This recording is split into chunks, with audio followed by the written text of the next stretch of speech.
What is going on, Jet fans? Matt O'Leary back with another video. In today's video, I want to talk about the potential missing piece for the New York Jets defense. We're going to get into all of that. As a reminder, tickets are on sale for the Talkin' Jets group outing for Week 4 against the Denver Broncos. If you are interested in coming and hanging out with us, please make sure to get your tickets soon. They are going pretty quick. They're on sale right now. On the website talkinjets.com. You can get the full package, which includes the tailgate option, a ticket to sit with us, and getting on the field after the game. It also gives you a discount for parking, or if your preference is just getting a tailgate ticket or getting a regular ticket and just sitting with us, you could also do that as well. Okay, so PFF is putting out their rankings right now, which is fair. This is ranking season. This is probably the slowest part of the NFL calendar year. We only have a few more weeks to get through. Don't worry, July 23rd will be here before we know it when the Jets open up training camp. But for the next few weeks, it's going to be a little bit on the slower side.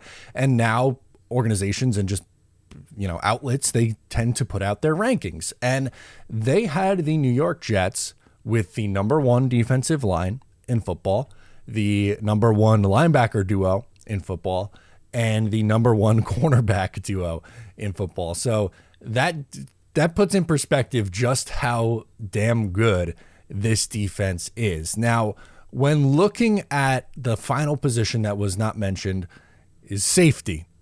Safety has not been ranked, but I don't think anyone is going to have Chuck Clark and Tony Adams very high on their rankings, which is fine. I've made my feelings on both those guys pretty clear. I like Chuck Clark a lot. I think he's going to be an upgrade over Jordan Whitehead. The issue is he's coming off a year where he was hurt. He missed the entirety of the season due to injury. So it's a slight red flag because we haven't seen him with the New York Jets yet, but if he's anything close to the player he was in Baltimore, I'm very, very, very excited about Chuck Clark on this defense. I think he would be a big upgrade. Now, Tony Adams last year, I thought was okay. He had a couple of nice big moments, but there were some other times where it wasn't great, and it's expected. He was a first-time starter as a, recent UDFA, undrafted free agent. Like, that's so rare to see someone come into the league and get playing time as an undrafted free agent as much as Tony Adams did right away. So I don't think Chuck Clark is going to be the one that if the Jets were to add another safety that it would upgrade, like the Jets looking to upgrade. But what about for Tony Adams and then using Tony Adams' depth? The Jets have $6.3 million in cap space remaining, so they do have the ability to add another veteran, and I don't think anyone who is still on the market right now is getting that kind of money on a one-year deal, and that's what it would be, which again kind of fits with the Jets window. But there's really two names that I think would be very good fits for the New York Jets. The first is Quandre Diggs, coming off a season where he had 95 tackles, just one interception, but the 3 years prior to last year, he was stellar. He was a Pro Bowler in each of those 3 years and had 4, 5, and 5 interceptions a season. So my question is, at 31 years old, is he done? Is that it? Like, are we just looking at the most updated version of Diggs at this point? Was it a product of the team around him that, Seattle wasn't particularly strong last year? Or is he just done? And on a flyer, a 1 year, prove it deal, $2-3 million. I don't think that's a bad option for the New York Jets.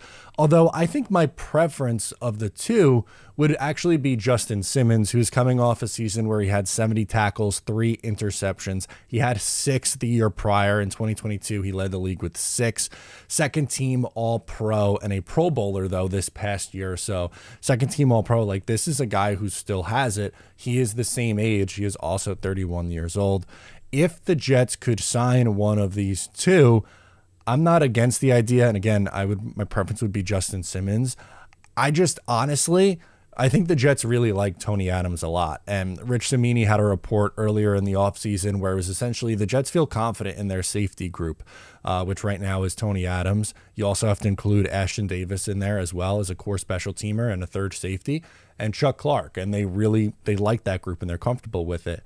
That very well may be the case, and maybe they don't sign one of those two guys. But I've said it a million times with this Jets defense. If you're going to be weaker in an area because let's be honest, in a salary capped sport, you just can't have the best of everything. You have to be a little bit weaker at some spots. Being weaker at safety is a spot you can get by with. Having a bad defensive line, having a bad cornerback duo, or having a bad linebacker duo, not as easy to survive that. And the Jets, I wouldn't say have a bad safety duo. I don't think Tony Adams and Chuck Clark are bad. It's just not at that same level that the rest of the defense is. And with how strong the rest of the defense is, specifically at corner and the defensive line, I don't think it's going to matter too much if the Jets don't have the best of the absolute best at safety. So I'm okay with them adding, believe me, because I think that would put this Jets defense just completely over the top. But if they don't, I think they'll be fine. And I tend to think the Jets feel the same way, that they're good with that. If anything, maybe they add someone on the interior offensive line. Maybe they wait and, add a receiver at some point. But moral of the story, this is a damn good Jets roster. So not a whole lot to complain about. Let me know your thoughts down below in the comments. I am Matt O'Leary. Subscribe if you're new. I'll catch you next time.